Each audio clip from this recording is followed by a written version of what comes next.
नमस्कार विद्यार्थी मित्रांनो. आजच्या व्यवस्थापनाची तत्त्वे आणि उपयोगिता या विषयाच्या लेक्चरमध्ये मी तुमचं स्वागत करतो. याच्यामध्ये पहिल्या युनिटमध्ये आपण मोटिवेशन कार्यप्रेरणा हा भाग अभ्यासतो आहोत. यामध्ये आपल्याला थिअरीज ऑफ मोटिवेशन कार्यप्रेरणेचे सिद्धांत हे आपल्याला अभ्यासायचे आहेत आणि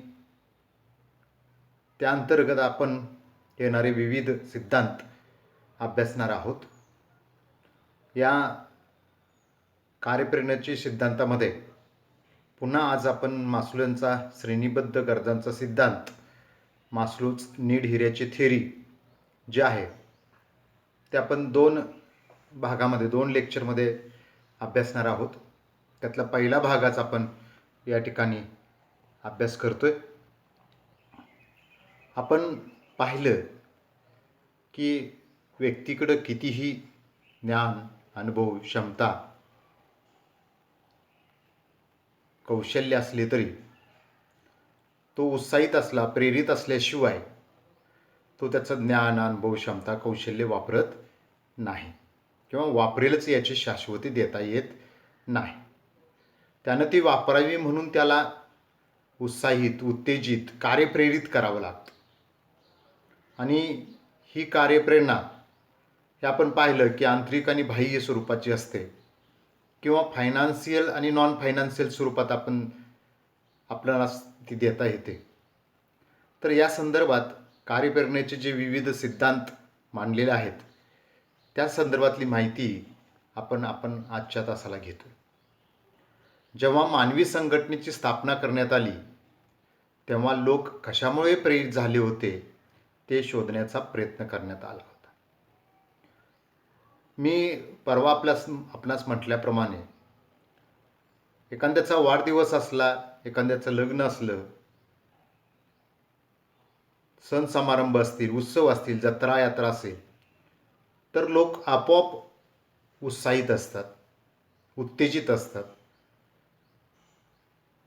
सर्व कार्य कशी ॲक्युरेट, वेगानं, वेळच्या वेळी जे मटेरियल आवश्यक असतं ते वेळेवर उपलब्ध केलं जातं, त्या प्रमाणात केलं जातं, त्या ठिकाणी केलं जातं, व्यक्तींना उपस्थित केलं जातं. मग हे कशामुळं होतं? आता कोणत्या कारणामुळं व्यक्ती प्रेरित होतो ते तेव्हापासून आज तागायत संशोधनाचं कार्य सुरू आहे. आता याच्यामध्ये पहिलं जे संशोधन निदर्शनामध्ये आलं ते शास्त्रीय व्यवस्थापनाचे जनक F.W. टेलर यांनी प्रथम विभेदात्मक मजुरी पद्धती मांडली आणि त्या आधारे कार्यप्रेरणा संदर्भात विचार त्यांनी व्यक्त केला. विभेदात्मक काय होती? तर जादा काम करणाऱ्या व्यक्तीला जादा मोबदला, कमी काम करणाऱ्या व्यक्तीला कमी मोबदला, कमी क्षमतेच्या व्यक्तींना कमी, जास्त ज्ञानी लोकांना, जास्त अनुभवी लोकांना जास्त मोबदला. म्हणजे ज्याची कार्यक्षमता आहे, ज्याची प्रोडक्टिव्हिटी आहे, उत्पादकता आहे, त्याच्या आधारे त्याला मोबदला द्यायचा.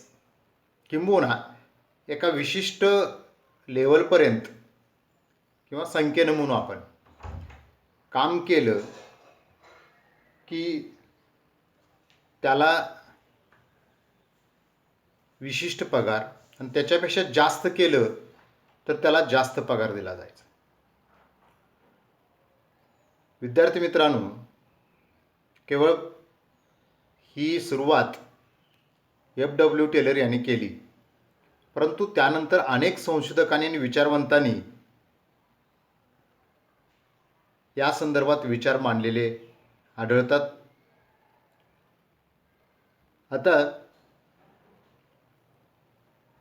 या सर्वांचे ज्या वेळेला मत लक्षात घेतलं जातं त्यावेळेला असं निदर्शनास येतं, असं लक्षात येतं किंवा असं ऑब्झर्व केलं जातं की मानवी स्वभाव गुंतागुंतीचा असल्यामुळे कार्यप्रेरणेबाबत एकसारखेपणा आढळत नाही.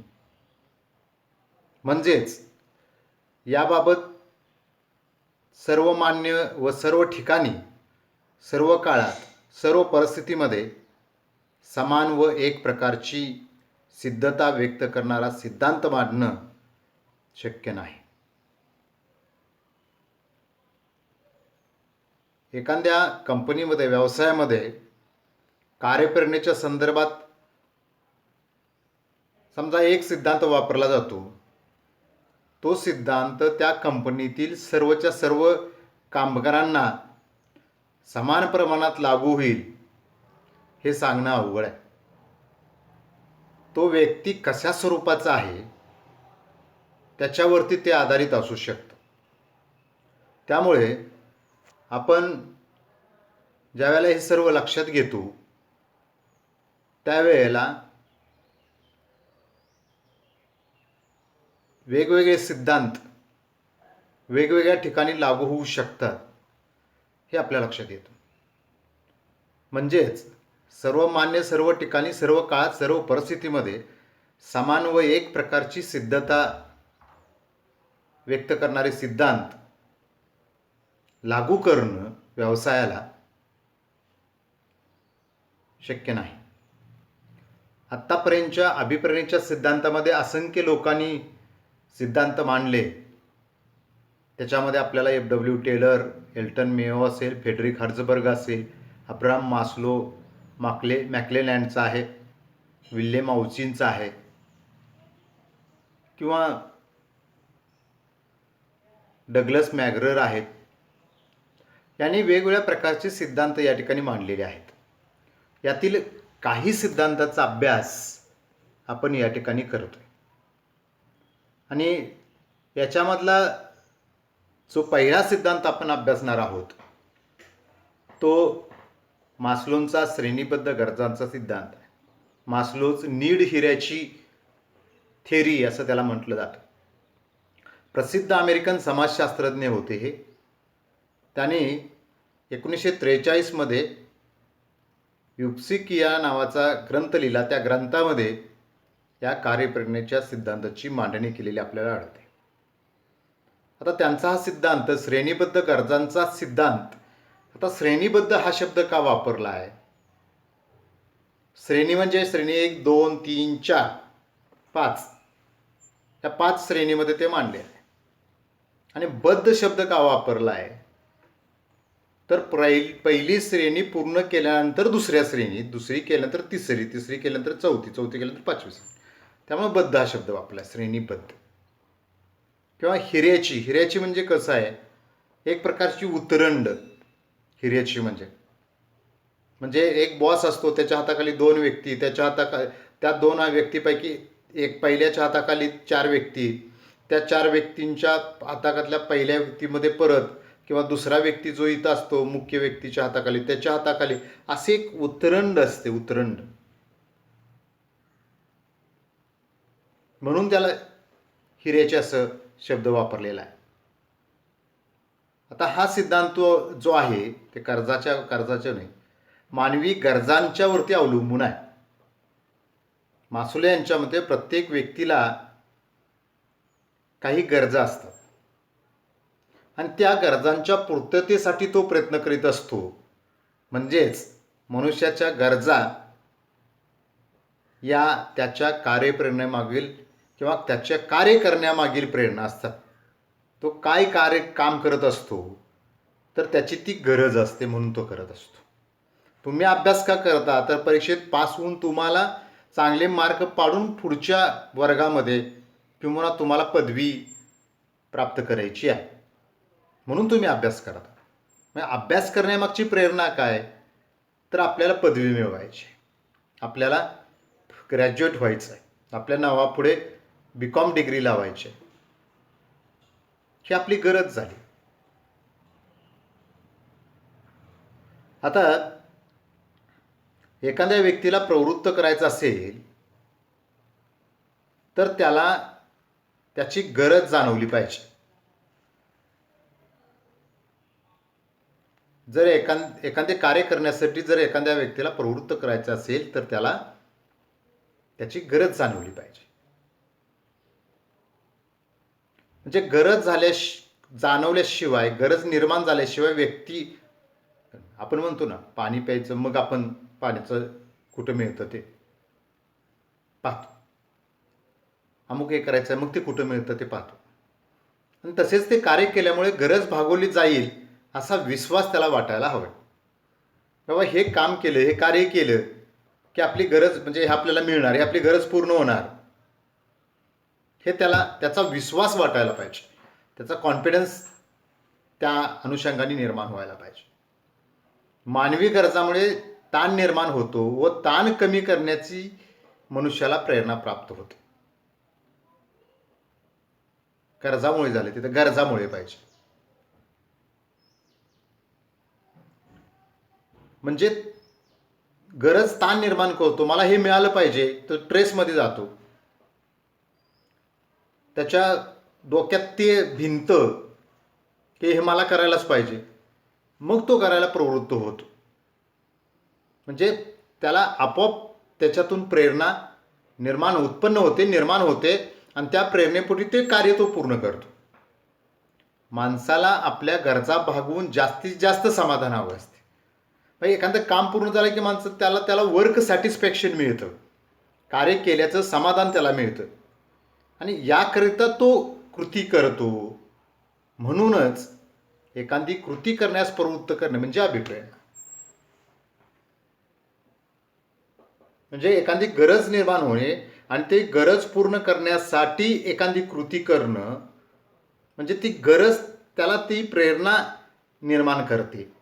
पण ती गरज त्याच्यामध्ये उत्पन्न करणं हे खूप महत्त्वाचं आहे. म्हणून अभिप्रेरणेच्या सिद्धांतामध्ये ह्या गरजांच्या श्रेणीबद्धतेचा अभ्यास या ठिकाणी केला जातो. म्हणजे मानवी गरजेचा सिद्धांत त्यांनी या अभिप्रेरणेच्या सिद्धांतामध्ये मांडला. त्याचं कारण का, तर प्रेरणा उत्पन्न होण्याचं किंवा निर्माण होण्याचं प्रमुख कारण काय, तर गरजा. त्यामुळे गरजा निर्माण झाल्याशिवाय प्रेरणा निर्माण होत नाही. म्हणजे आता मी तुम्हाला असं विचारलं की तुम्ही हे काम का करताय, किंवा एखादा काम करतोय त्याला ते विचारलं तर तो सांगणार किंवा मला माझं पोट आहे, माझं कुटुंब आहे, त्याच्या गरजा आहेत त्या पूर्ण करायचे. मला तुम्ही काय शिकताय, तर मला नोकरीला करायची आहे, मला व्यवसाय करायचा आहे, मला भविष्यात माझं करिअर करायचं आहे म्हणून मी शिकतोय. म्हणजे गरज काय आहे तुमची, तुमचं करिअर घडवणं. तुमच्या नावापुढं बीकॉमची डिग्री लावणं. मग ती कशा स्वरूपाची गरज ते नंतरचा विषय, तो आपण नंतर बघू. परंतु गरज ही माणसाला कार्यप्रवृत्त करते आणि त्याच्या अनुषंगाने प्रेरणा निर्माण होते. आता या सिद्धांताची काही गृहीतक सांगितलेली आहेत. व्यक्तींच्या गरजा अनंत असतात आणि या गरजा व्यक्तीला प्रेरणा देतात. मगापासून आपण हेच बघतोय. व्यक्तीच्या गरजा अनेक अशा, म्हणजे वेगवेगळ्या प्रकारच्या गरजा आहेत, त्या आपण डिटेलमध्ये बघणारच आहोत. आणि त्या गरजा कशा आहेत, पुन्हा निर्माण होणाऱ्या आहेत, असंख्य आहेत, अमर्यादित आहेत. तुमच्या गरजा वेगळ्या, माझ्या वेगळ्या, दुसऱ्याच्या वेगळ्या, पण त्या गरजा त्याला प्रेरणा देतात, हे पहिलं गृहीत आहे. दुसरं काय, तर प्रत्येक व्यक्तीच्या वर्तनावर त्याच्या गरजाचा प्रभाव पडतो. बरोबर आहे. हे गृहीत लक्षातच घ्यायला पाहिजे. म्हणजे प्रेरणा निर्माण होण्याच्या अगोदर गरज निर्माण होणार. गरज का निर्माण होते, तर त्याच्या वर्तनामुळे होते, हे लक्षात घ्यायला पाहिजे. व्यक्तींच्या गरजांचा ठराविक प्राधान्यक्रम असतो, हे अतिशय महत्त्वाचं गृहीत आहे. म्हणजे 5 गरजा असतील तर त्यातल्या पहिली गरज कोणती पूर्ण करायची, दुसरी कोणती, तिसरी कोणती, चौथी कोणती, पाचवी कोणती, हा प्रायोरिटी असते. Priority number 1, 2, 3, 4. आणि ही प्रायोरिटी काय असते या संदर्भात हे जे काय अब्राहम मास्लो आहे यांनी त्या 5 श्रेण्या सांगितलेल्या आहेत. किंवा पहिली श्रेणी पूर्ण झाल्याशिवाय व्यक्ती दुसऱ्या श्रेणीकडे जात नाही. पहिली प्रायोरिटी काय आहे, तर त्या माणसाच्या शारीरिक गरजा, अन्न वस्त्र निवारा वगैरे. चौथं काय आहे, तर व्यक्तींच्या गरजांच्या श्रेणीमध्ये विविध पातळ्या असतात. पातळी झाली तिथं पातळी असतात, विविध पातळी असतात. त्यात आपण कोणत्या पातळ्या ते पाहणार आहोत. पुढील उच्च पातळीवरील, पुढील म्हणजे दुसरी, तिसरी, पुढील म्हणजे पुढं काय दिले असं नव्हे, तर एक झाल्यानंतर दुसरी पुढील असं म्हटलंय. पहिल्या पुढील दुसरी, दुसऱ्या पुढील तिसरी असं. उच्च पातळीवरील म्हणजे पहिली खाली आहे आणि दुसरी त्याच्यावरती आहे, तिसरी त्याच्यावरती आहे, म्हणून त्याला उच्च पातळीवर म्हटलं. गरजांच्यासाठी तो क्रियाशील होते. खालील पातळीवर समाधान होणे आवश्यक आहे. म्हणजे वरच्या पातळीवर तो कधी जाईल, खालच्या पातळीवरती गरज पूर्ण झाल्यानंतर तो वरच्या पातळीवर जाईल. आता तुम्हाला फार याच्यामध्ये बुचकाळात टाकायला नको आहे, तर या ठिकाणी तुम्हाला हे कळतं. अब्राहम मास्लोने मानवी गरजांचे 5 प्रकारात वर्गीकरण केलेले आहे. इथं तो मनुष्य दाखवलाय. पहिली गरज आहे शारीरिक, फिजिओलॉजिकल नीड्स. तो पहिली पायरी चढतो कधी, ती चढल्यानंतर म्हणजे पूर्ण झाल्यानंतर. पहिली पायरी चढल्यानंतर मनुष्य दुसऱ्या पायरीकडे जातो. म्हणजे शारीरिक गरजा, अन्न वस्त्र निवारा, आपण ते डिटेलमध्ये बघणार आहोत, त्या पूर्ण झाल्यानंतर मग तो सुरक्षिततेच्या गरजेकडे जातो. Safety needs. सेफ्टी म्हणजे सुरक्षिततेच्या गरजा पूर्ण झाल्यानंतर मग तो सामाजिक गरजाकडे जातो. आता शारीरिक गरजा कोणत्या, सुरक्षिततेच्या गरजा, ते आत्ता तुम्ही लक्षात घेऊ नका. या ठिकाणी आपण 5 प्रकार आहेत कोणते ते फक्त लक्षात घ्यायचे आहेत. आणि सर्वात महत्त्वाचं गृहीत काय आहे, तर व्यक्तींच्या गरजांचा ठराविक प्राधान्यक्रम असतो. आणि पहिली गरज पूर्ण झाल्यानंतर त्याला खालच्या पातळीवरती म्हटलंय, तो वरच्या पातळीवर जात नाही. म्हणजे पहिली स्टेप चढल्याशिवाय दुसरी स्टेपला जात नाही. स्टेप म्हणजे पायरी. आणि सामाजिक पूर्ण गरजा झाली की मग तो प्रतिष्ठेच्या गरजाकडे जातो. आणि प्रतिष्ठेच्या गरजा अचीव झाल्यानंतर मग तो आत्मविकासाच्या गरजा, सेल्फ ॲक्च्युलायझेशन नीड, त्याच्याकडे तो जातो.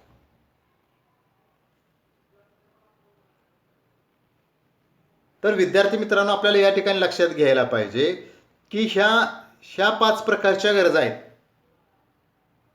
ह्या सर्व गरजा सारख्याच महत्त्वाच्या नसतात. त्यामुळे मनुष्य प्रथम पातळीवरील गरजा पूर्ण झाल्यानंतरच दुसऱ्या पातळीवरील गरजा पूर्ण करण्याचा प्रयत्न करतो. प्रत्येक पातळीवरील गरजा आकृतीमध्ये दाखवल्याप्रमाणे प्राधान्यक्रमानुसार पूर्ण करण्याचा प्रयत्न करतो. कृतीत दाखवलंय ना इथं. हा गरजांचा क्रम दाखवलाय. पहिल्या शारीरिक गरजा, म्हणजे शारीरिक गरजा अपूर्ण आहेत आणि तो प्रतिष्ठेच्या गरजाच्या पाठीमागे लागलाय, तर तो संपला. म्हणजे खिशात नाही दाम आणि मला काहीतरी साहेब म्हण तेव्हा हे म्हण नाही होणार. कारण तुमच्या शारीरिक गरजा पूर्ण झाल्याशिवाय, सुरक्षिततेच्या गरजा पूर्ण झाल्या, अकॉर्डिंग टू अब्राहम मास्लो, हा मास्लोंचा सिद्धांत आपण अभ्यासतो. त्यांच्या मतानुसार हे सगळं आहे. मी माझ्या पदरचं किंवा दुसऱ्या कुठल्या ह्याचं सांगत नाही. हे अकॉर्डिंग टू अब्राहम मास्लो त्यांच्या मतानुसार आहे की शारीरिक गरजा पूर्ण झाल्याशिवाय मनुष्य सुरक्षिततेच्या गरजाकडे जात नाही. आणि सुरक्षिततेच्या गरजा पूर्ण झाल्याशिवाय तो सामाजिक गरजांच्याकडे जात नाही. विद्यार्थी मित्रांनो, आपण थोडंसं या संदर्भात आणखी डिटेल सर्व काही अभ्यासण्यासाठी आपण थोडंसं या संदर्भातला एखादा व्हिडिओ आपल्याला मिळतोय का ते आपण लक्षात घेऊया. म्हणजे आपल्याला समजून येईल की नेमकं हा काय प्रकार आहे ते. तर आपण थोडंसं मला वेळ द्या.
Welcome to DWBI at Davideo's YouTube channel.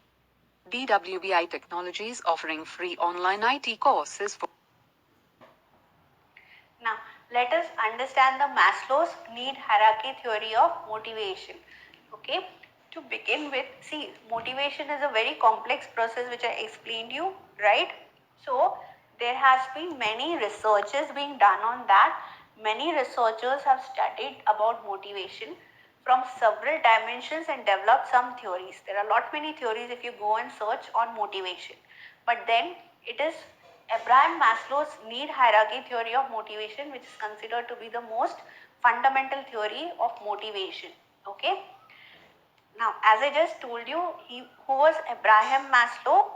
See, he was a well-known psychologist, and in the year 1943, he published this theory through a classic paper. So, in a classic paper, we got to know about his theory of motivation, and people came to know what exactly this theory is all about. Now, remember, his theory was based on human needs. So, the reason it is considered to be fundamental, the reason it is considered to be important, because it helped us to identify the human needs, and then people or the organization learned how to satisfy that through motivation. Now let's quickly understand what this theory was all about. As you can see, this is a figure out here. This is all about Maslow's theory of motivation. So this is a triangle wherein you can see there are certain needs. The first need is your basic physiological need. What is that? When you're hungry, when you're thirsty. So that would be your basic physiological need. So hunger would be an individual's example. When I go to organization, what would be my basic physiological need? That would be basic salary. Remember, this is something without which you really cannot survive. So even when you're in an organization without salary, would you be interested in working? No, right? Then comes the safety security need, right? See, the feeling of being safe, the feeling of being secure is the next need which the human wants to satisfy. So when it comes to individual example, the stability of income, because money is something which is very important nowadays. It has the purchasing power. So if you do not have the stability of income, what will happen? You will feel restless because you will not feel secure, because you know that if I don't have the money, then I will not be able to satisfy my physiological needs. When it comes to organization, a pension plan, a job security. Okay, these are all what we are looking at. Then comes the affiliation or belongingness need. Now I gave you that college example. Initially when you went in, you didn't feel like you belong to this place, but then you developed the liking for the college. So once you develop that liking, that means You started getting that feeling that yes, you belong here. Similarly, when it comes to organization, people always look out for a cordial work environment where they are accepted and they are appreciated. That is, having cordial relation with the colleagues is important. When it comes to personal needs, if I'm talking about affiliation, belongingness, then friendship would be one example. Even being loved by parents would come under affiliation and belongingness, right? Then comes the esteem needs.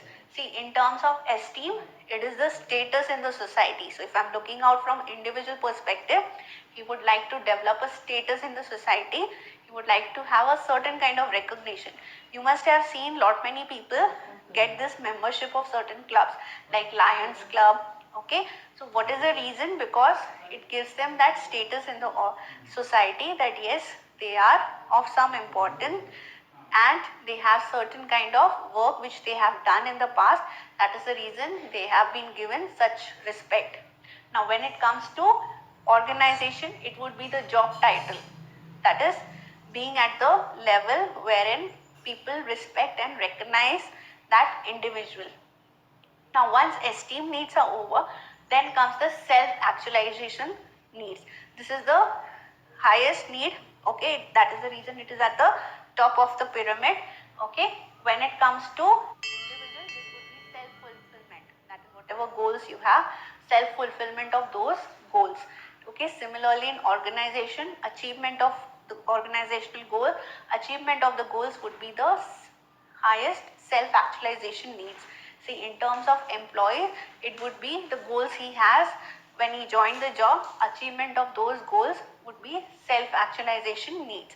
Now remember, in a Maslow's theory of motivation, he believed in case for some reason, if everything is satisfied, let's say you have the safety security needs being satisfied, but if your basic physiological need is not satisfied, then it would not be correct. You would not be interested in moving up, rather you would be busy satisfying that need. Similarly, what he said, that the first need, that is the basic physiological need, has to be satisfied. In case if it is not satisfied, you will not be able to move upward.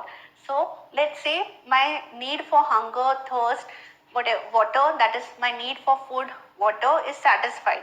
So then only I will move towards safety and security needs. Now, let's say if safety and security needs, that is the stability of income, job security is there for me, then I will move to the next level. Okay, so it will never happen that once my basic physiological needs are satisfied, I will directly jump to this. It has to go in a order. And remember, once the level which is not satisfied, people get entangled in that. They keep on searching for those satisfaction of those requirements, those needs, and hence they do not move upward. Okay, now let's see what were the assumptions of this particular theory. The first assumption was that people's behavior is based on their needs. So what Maslow thought, that the way the people are behaving, it is purely on the basis of the needs which they have. Satisfaction of such needs would influence their behavior. For example, you will be very restless in case if your need for food is not satisfied, right? So that is what he meant to say with this assumption. The second assumption is people's need are in hierarchical order, okay, starting from basic needs to higher level needs, which I explained you earlier. What he said was that the pyramid which we saw earlier, right, this pyramid which we saw here, it has to go in this manner. It cannot go in this manner, and I cannot jump from physiological needs to belongingness needs. That was an important assumption which he had made. Okay. Now the next one is a satisfied need can no longer motivate a person. Only the next higher level need can motivate him. Now let's see, if you have been receiving your food, water, basic needs are being satisfied on a daily basis. So, and it would anything motivate you to go in and get additional food? Not really, because you're satisfied. So then you will start looking out for the next higher level, and only that next higher level will motivate you to work in a particular manner. So in terms of organization, what happens here is that once I'm secured, I know I have the job security. So only the next level of having that recognition, that would motivate me. Okay, something else will not really motivate me to perform well. Now, remember, a person moves to the next level of hierarchy only when the lower need is satisfied, which I already explained you. Now, quickly let's understand the financial and non-financial incentives which are given in an organization. See, when I'm talking about financial incentives, it could be pay and allowances. So you have your salary, then you have certain allowances, that like your travel allowance, your education allowance. So these are all various allowances which are being given to an employee in terms of monetary measures. Then you have productivity linked wage incentives. That means if a worker is able to produce more than the targeted units, let's say if the units to be produced are 100, if he is able to produce more than 100 units or manufacture more than 100 units, he would be given incentives. So that is one kind of financial incentives which workers get. Then comes your bonus, that is based on the performance which you had done or how the way you have worked in the organization in entire year, you get a bonus over and above your salary. Then comes profit sharing, that means giving a certain percentage of profit of the company to the employee. We understood ESOP, earlier I gave you this example of ESOP. So that means giving the shares of the company, giving a part of the profit to the company, to the employee. Then comes your co-partnership stock option. So this is like, one thing is profit sharing would be giving a certain percentage of profit in terms of money. Okay.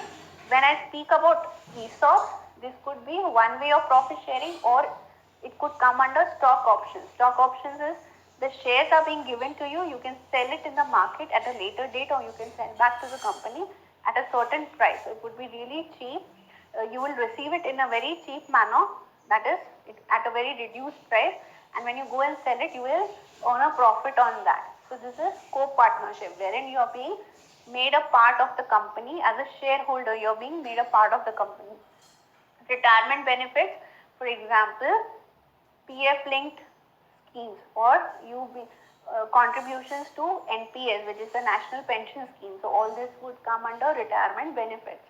Then comes your perquisites. So there are various perquisites, like the lunch is free. Generally, you get Sodexo coupons. Many of you would be aware. Your parents would be getting those Sodexo coupons, wherein they can buy anything from outside using those coupons, or they can have their lunch. So that is all perquisites which we get. In terms of non-financial incentives, an organization can provide a status to the employee, or it could give him an organizational climate. Fine. There could be career advancement opportunities. Then there could be job enrichment, that is ensuring the job of the employee is such that he can keep on learning new things in his particular job. Employee recognition programs, as I just told you, sending a mail which is marked to the entire team and immediate manager saying that this person has performed really well, providing different kind of rewards, awards and annual functions, so that the employee is placed in front of the entire company. Job security, that is, he knows that yes, his job would not be, he would not be removed from the job, he would not be laid off. So that job security is also a non-financial incentive for an employee. Then comes employee participation, that is when his suggestions, his method of doing work is accepted in the organization, and he has been given that autonomy that he can do the work as he wants, but only the goals need to be achieved. Then comes employee empowerment. Again, that is nothing but wherein the empowerment or the power is being given to the employee so that he can make the decisions at his level subject to certain restrictions, but then that gives him the autonomy to work. Okay, so these are the financial and non-financial incentives which an organization can use to motivate employees.